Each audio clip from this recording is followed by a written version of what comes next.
Good afternoon everyone, and thank you for joining us on today's session on navigating association events with technology and human insight.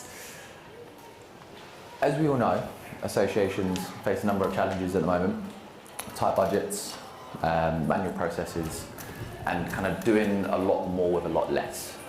So in today's session, the idea is to kind of bring various panelists together and talk about how they leverage event technology, AI, and kind of other strategies to try to automate some of them processes, create personalised member experiences, and ultimately kind of create some sort of measurable impact for future optimisation. Now, before we jump into anything, let's make some introductions. So my name's Jake, Senior Business Development Executive here at Cvent. I have a little bit different background to everybody else, so I had actually done 10 years in finance before moving over to the events world. I've been in the events world for about 3 years now, but it's certainly a passion compared to working in finance. I'm delighted to join on stage by Sammy, Sarah and Martha, so I'll let you just introduce yourself. Thank you. Am I on? Yeah. Hi everyone, I'm Sammy Connell, Head of Events for NSWT, the Teachers Union, and I'm also the co-chair of ABCO. Hi everyone, I'm Sarah Byrne, I'm the Director of Mosaic Events. We are an event and association management company based in York and have been going 21 years, can't believe it. I'm also on the board of ABCO. Hello everyone, my name is Marta Gallerani, I'm the Events and Impact Manager at Philea, Philanthropy Europe Association. We are based in Brussels and we are a membership association with a focus on philanthropy. Amazing, thank you. So, before we jump into some questions and start kind of digging into these guys' experience, we wanted to take a bit of a pulse check. So everyone should have the app on their phone. And if I can ask you to go to this particular session, I'm going to post 2 polls, 2 questions for the group. So while you're doing that, I'll just load up the question. And then the idea is we'll share some results kind of towards the end of the session. But the question is, what is the right ratio between human experience and technology experience at events?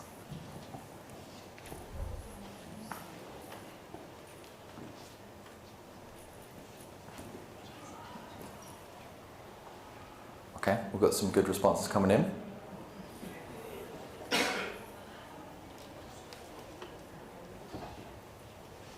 Amazing. The next one should be open now.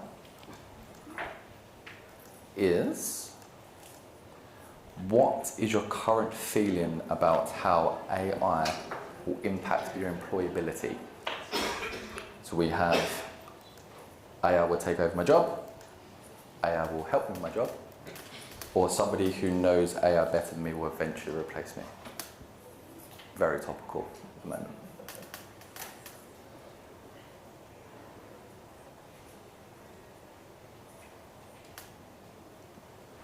Amazing, we've got some good responses there. Cool, I'm going to keep them open and then we'll come back to them a little bit later. So, panel. Let's start here. What event technology do you currently use? What gave you the push to start to use it, and how are you using that internally? Maybe Martha, we'll start with you. Yes. So the main event tech that we use is Cvent. As I said, we are focused on philanthropy, and as a membership association, the initial push to start using it was just to collect information about the participation of our members to our events. However, with time, we kept on using Cvent, but kind of in a different way. So we started really using registration questions to get data about who we had in front of us at events, but also to take a snapshot at the same time of the philanthropy ecosystem in the world, in Europe. And then this is what happens before the event, and after the event we have established a very rigorous post-event feedback routine, starting from designing our questions to really inform our KPIs so that we can see if we are proceeding towards our strategic goals and we're not just running around making all these activities for our members. And then, of course, technology helped us with getting more and more answers because of automatic feedback reminders And because we've invested the time to really read this feedback, analyze it, our members have started rewarding us because they see that we are listening to them. And then we don't want to capture only what our members say. We also want to make sure that our colleagues have a nice event organizing experience. So we use a tool like Miro, and probably a lot of you know it. It's a very useful brainstorming tool that is used normally in webinars, but we use it within staff to kind of mention what didn't go so well about the event, what went well, what we want to keep on doing, and it's a way to kind of avoid conflict and really making the organization of the event even better, not only for participants but also for us as staff. Amazing. It's quite a complex use case there. Thank you for sharing. Sarah, Sammy? Yeah. Similar to yourself? Yeah, obviously, I use Cvent as well and have done for 12 years now, so quite a long time. I think I was actually one of the first agencies to start using Cvent in the UK even before they opened an office here, so I feel quite proud about that today. So alongside Cvent, we use a fabulous system which is related to events. In terms of our association conferences, we often have quite complicated programmes and a lot of, we go out for call for papers and we get a lot of submissions, so we use a system called Oxford Abstracts, which we find really great, not only for kind of submission, but also for reviewing, and then also building the programme. And I'm smiling because the MD of Oxford Abstracts is actually sat in the front row. He's happy about that. Yeah, so in terms of, I mean, do you want me to talk a little bit about non-event technology now? While I'm on the track. Yeah, no problem. So as I mentioned before, we don't just do events, we also manage membership. So we have 3 clients that we manage membership for, and they are up to about 1,000. So they're kind of smaller membership organisations. So we use some software to help us with that, and we really like using something called Membership Works, which we find really cost effective and is really great for small associations. It's great because it plugs into things like WordPress and other different kind of website providers, so that you can have a kind of membership portal area as well as kind of all the renewal kind of renewals that you would expect. In addition to that, we use something called Yiskmail. I don't know if anyone's ever heard of that. That's again, it's really great for those associations that struggle perhaps with budget. It provides a mailing list facility for communities to talk about certain topics. People sign up to it. It is actually free. Can you believe it? So we found that really helpful for our associations. And alongside that, obviously, it would be remiss of me not to talk about AI. So we are using at the moment Fathom Note Taker for all of our online meetings. So it covers Zoom and Teams. It's very good software. It really nicely kind of summarises a meeting, saves us having to type minutes up, which is honestly saves us so much time. And alongside that, we are just about to start testing out Copilot, Microsoft Copilot. I'm really interested in Copilot in terms of what it can do for us as an agency in terms of improving our efficiency. Obviously, Cvent is amazing for all of the registration side of things and all of that. But alongside that, we have quite a heavy admin kind of process, if you like, in terms of managing a conference and registrations and things that come alongside that. And what I mean by that is like managing inboxes, for example. The amount of emails you get from delegates can be huge. So Copilot, as I understand it, once it's been set up correctly, will help us with some of that automation on emails, which I'm quite excited about. Alongside that, we're going to use it to write proposals and even potentially look at using project plans, starting to kind of filter them out. So yes, we use some really good kind of non-event tech as well. I think the last thing to say for anybody who's an agency, professional conference organiser in the room, I think one of the best pieces of software we actually use is also free, is a time management software, a time log, piece of software, and it's called Toggle, and it is absolutely incredible for logging down every minute for every project, and us being able to, after that, summarise how much time we've spent on a job and therefore note what to charge the next time. I love the passion. The passion comes through.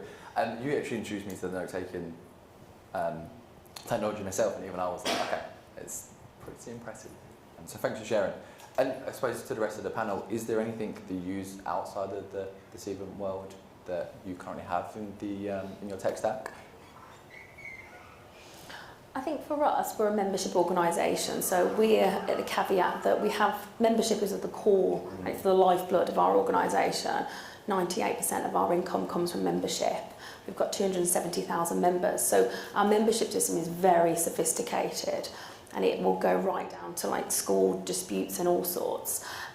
So we have to accept that that's what we've got, and it's really good that we can integrate what we've got with Cvent, and actually they can talk to one another, and we're not uploading, previously we were uploading lists of all different types of databases, and with the registration a lot of our work is around sort of measuring our carbon, and travel's a big measure of that. And what I love about Cvent is on the registration you can tick how you travelled today, and it will capture all that in the background, so you haven't got to do the pre-work, you've got the post-work, and you can even do things like pronouns.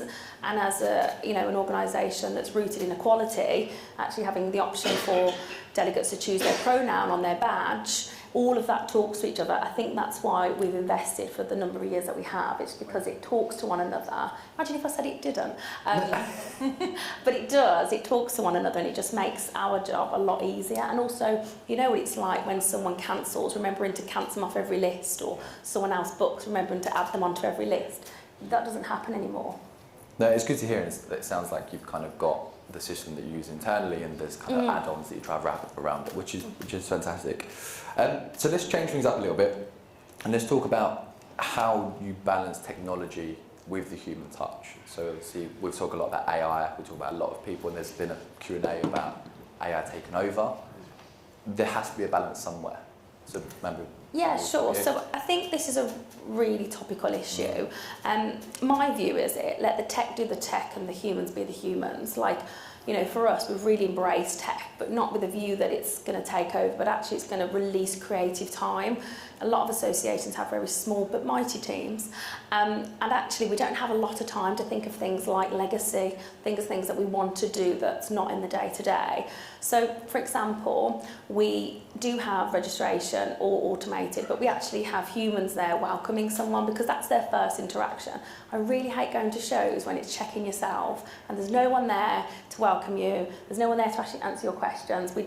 We let the tech do the tech and the humans do the humans. And for some of our larger events, we'd get reams of evaluations back, which would be amazing, but it'd take us days to go through each line, where we can pop it in AI, it can summarise it for us, it can give us the top topics, and you feel like you've got a grapple on it. So I just think for me, let the tech do the tech and free up your time. And what are you going to do else with that time? What can you invest in? And now we're looking at things like legacy projects that we wouldn't have capacity to do before, but will enhance, the delegate experience. Yeah, I've been to a little plug here, but I've been to APCO sessions where you do exactly that, right? So you join, you go up, you get your badge, but the technology is printing the badge, but you'll have Heather or one of the team welcoming you, going, oh my God, I haven't seen you in a while. You have that interaction, which still makes you feel nice as a person, but ultimately I'm just collecting a badge. So tech doing tech, human doing. Great. What about the rest of the panel? Sarah? Yeah, just exactly like what Sammy said, really. At the end of the day, AI, you're not going to get empathy, really, from AI. And I think that's what we have as, we all got into events because we like people at the end of the day. That's why we do what we do. And so for me, it's really important that we don't lose sight of that, and that we look at our systems and processes and think of actually what does need to be automated, or what does need to be generated by AI, and what actually do we need to keep in place. So, yeah. Amazing. Cool. Well, Sammy, you spoke quite heavily about your membership. Let's talk about kind of the technology used then. So how can technology be used to benefit your members and then ultimately your membership? So I think, for a lot of organisations, I've never met an association that says it wants to shrink its membership. So we're always looking to grow, right? And we know that activism is a really big part of our membership. Teachers will be active in their schools. And I think before we were just focusing on it's an event and they're going to learn stuff from the event, and then they're going to go back into their classrooms and change practice, or campaign for better terms and conditions. But what we're saying now is let's start the conversation 2 weeks before the conference with them using the app, and let's have these conversations. And working for a trade union, there is a lot of, very sensitive topics that we are discussing, and sometimes they can be, controversial, or people have different views on them, but we want to give people a safe space to have those conversations, but somewhere where we can moderate it. So it might be about, miscarriage leave, it might be about suicide, menopause leave, it might be about women's rights. Things, think about the teachers' profession, 75% of the membership are women. These issues are facing them day in, day out, and there are women on, within that sort of area that disagree with one another, and we don't want to take that away. We're for freedom of speech, aren't we? We're a trade union, so it's about saying, here's a platform where you can share that, but we can moderate that, and then from that, they will start being active, and we can track them so we can know if they're going back to their workplaces and recruiting more members.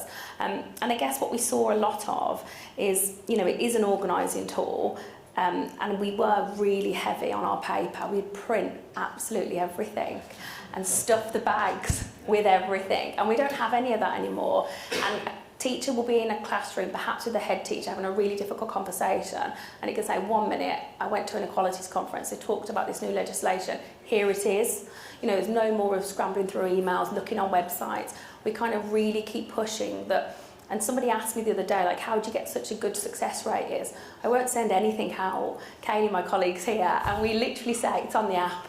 Here's the app. It drives everyone to the app, because you start sending things out on email, or they just start diverting around, and fundamentally, at the end of it, they'll get a less sort of personalised and better experience. So I think it's just about, we use it as a membership tool to grow our members, but also to support them in their classrooms where we're not. We're not in those school places, but we feel like we are, because we're at a touch of a button, they can contact us.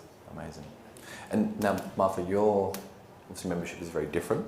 Yes. What's your experience in this? So I think Sami covered a lot, and our membership processes are very human. We have a membership department that talk to basically all of our members, not on a daily basis, but very, very often. I want to say that because our members have some values, and of course associations are also about shared values, with the app we don't have to print any more programs that go from your hands to their hands and then into the bin. We can just, it's on the app, you don't have to waste anything. And then a way that we use technology to increase our membership, because that's what we want to do, is to use discount codes, but kind of in a strategic way. So our membership department talks to a lot of non-members all throughout the year, and then when our biggest event comes, they have the opportunity to invest a discount code to offer to non-members so that they can come to our conference at member rate, which is half the price. And since our members are non-profit, of course, this is a huge benefit. And because they get to come to a conference as a member and live that experience, then they want to come and get some more. And it actually really works for us. Amazing, thank you for sharing. I suppose these are questions of the whole panel. So there's a lot of passion on the stage around tech itself. How does tech help you in your day-to-day role? So, anyone could jump in. Sarah, should we start with yourself? Why not? It's fantastic. I remember when I set the company up 20 years ago, I was taking, RSVPs by fax. There'll be people in this room that won't know what a fax is, which is totally fine. But, it's, times have changed, and thankfully they're always changing. And I think that, for me, that's the most exciting thing about it, is that it's evolving so quickly. Even, talking about CVEN and thinking about, it's such a vast system. You don't always know all of the things within it that can benefit you day to day in your events. And, for me, I had a presentation from CVEN a couple of weeks ago about Passkey. For anybody that doesn't use Passkey here, look into it. It's amazing. When it comes to rooming lists with hotels, it links directly into reservation systems, so you haven't got that whole back and forth. That will save us hours, literally. So I think, for me, that is, we're always, as an agency, we're always looking to improve our efficiency. Of course, save time is money, but also reduce the amount of errors that there are. And I think for technology, that is the most powerful thing. And like Sami said before, it gives us time then to really focus on the added value and enhancing events in other areas for our clients. Yeah, I can completely agree. I suppose with that in mind, that's quite a big, broad topic around CVEN, around tech, around AI. there has to be some small changes that you make along the way, right? You have to build momentum with these things. So I suppose my question to you is, what are some small changes that association can make to kind of get started? And Muffle, you're obviously relatively new to Seaman as well, but there must have been something just very small. Yes, so if it hasn't, if it's not clear yet, I'm very big on assessing how the event how the event went, and about the experience of participants. So for me, it's really about investing that time to really read through answers that your members are telling you. You can use technology to help you through this, to gather the data and also to analyze it. You can use AI also if you prefer. And really invest the time to do that, because you can make some small changes that then will really benefit you, and members notice this and they come back to you happier and happier. Amazing. I think for me, we took our members on a journey with us because we'd just come out of the pandemic. We saw that as a key opportunity for change, and we were acutely aware that teachers were not perhaps as tech savvy as other industries. They spent a lot of time in the classroom, very practical, vocational roles, especially PE teachers, and we wanted to make sure that we knew what the membership kind of level was. So we did lots of extensive surveys where we kind of looked at and we asked them questions of like, when we go paperless, how do you feel about this? We know that actually there's tech poverty out there where people don't have smartphones. We make the assumption that they do. And, is this going to be possible with the technology? And we asked them, what support do you need? What support would you like? So we gave them options, and the options were really, really vast. And I remember laughing, going, we can't do all of them, but we did. So we did, we had an email address that they could contact for app support. They had a telephone number that they could ring through to the office. They had videos where we showed them how to download the app, how to onboard them. There was posters. We did virtual, we called it getting the most out of conference, because actually the app is part of conference, but navigating everything else, we wanted to really home in on that, especially for our first timers. And then on site, this was just for our first year, thank goodness, but on site we did all this. We did a complete app support desk that was open the whole duration the conference was, with humans, with a giant app, showing them, troubleshooting with them. Did they put the wrong email address in? What have they done? What problems are they having? And we did that, and then we did an on-site getting the most out of conference. And I remember thinking in that year, like, oh my goodness, I just feel like I've took everyone through, I've spoon-fed them. How are they going to feel about it? And the first day, it was a 4-day conference, the first day they were like, bring back the paper. Remember, we're trade unions, right? So they're used to campaigning and collective action, and so they're a tough crowd, right? So they're going, where's the paper? We can't function, this is my democratic rights, And then we were like, just trust the process. Day 4, they were like, oh, we're not having those heavy bags again because my shoulders are a lot lighter this year and I already lugged things around in the classroom. So by day 4, we asked people, what do you think of the app? What could be better on it? And they gave us loads of ideas. And then also, we'll be paperless next year. How do you feel about that? And the vast majority of people were really supportive because we took them on that journey and we gave them, some people didn't engage with any of that support. They just rocked up, downloaded the app, cracked on with it. Other people went through every element. And then what we saw the year after is we rehashed all of those stuff that we could, but we've started to reduce it now. So we're in year 3, and now we're seeing less and less people, because they're repeat customers, less and less people are coming to our getting the most out of conference, but the rate of engagement is increasing. So I think your membership the best. Like, you will know what your membership will. You work day in and day out with them. And we just wanted to make sure that every barrier that could be there, we tried to remove. Amazing. Thank you. So, conscious of time, I am going to quickly run through some of the polls and the answers that we have from the group. So, the question was, what's the right ratio between human experience and technology experience at events? So, 74% of the room said that it was weighted more towards human interaction, which I thought was very interesting. 22% said equal balance, and then 4% said weighted towards technology. Any thoughts on them percentages?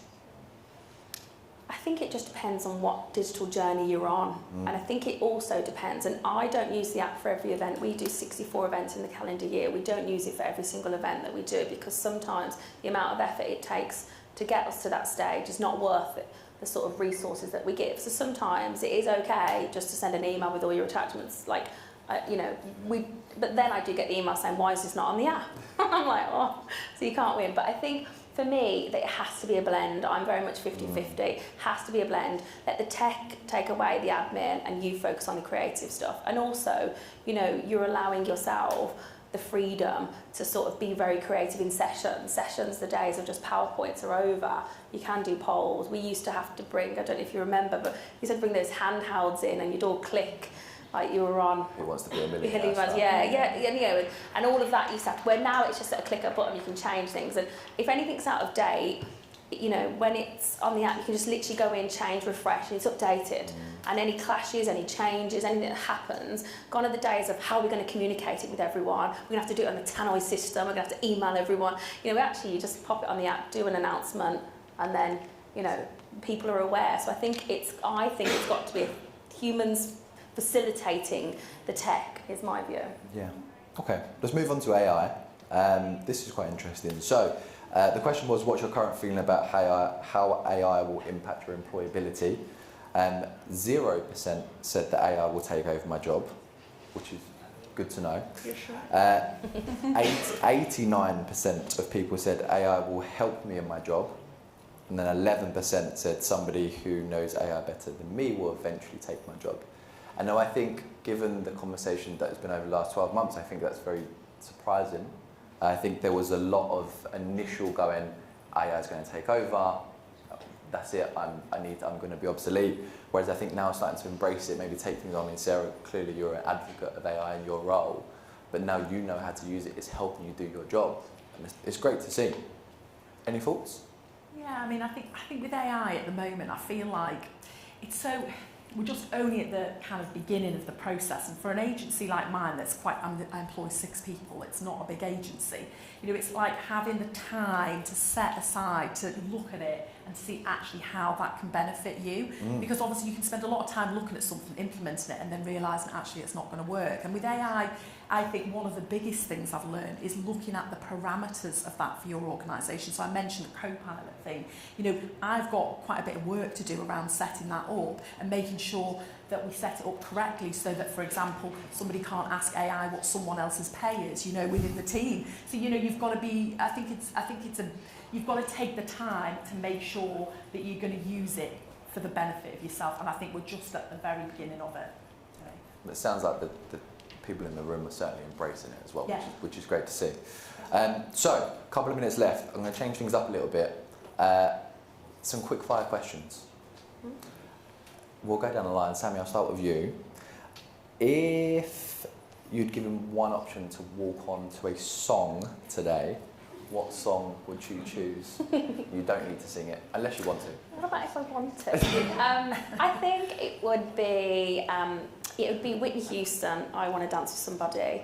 I went 87 Baby. It's a good song, right? It's a very good song. Very good song. I'll request it later. Yeah, I'll do it when I go off. Sarah, what's the wildest event trend you predict for the next decade? Well, it's obviously got to be something to do with AI because I'm obsessed with it, aren't I? But I don't think it's that wild, actually, after listening to a couple of sessions today, but I think immersive AI-driven parallel realities are going to come.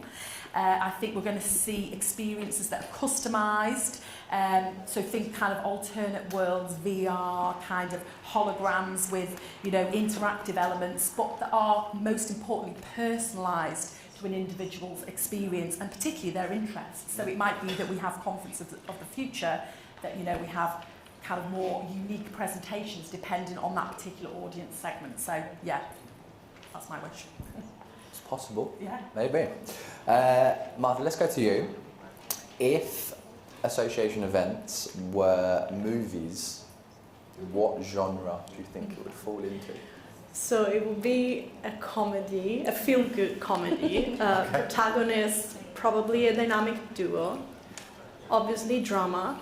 Obviously low budget. A lot of, situations, but in the end, the protagonists pull the whole thing together. So it's really a bit of heart, a bit of humor and hustle. Yeah. I was fully expecting horror or thriller at that point, to be honest. It's Christmas in cinemas.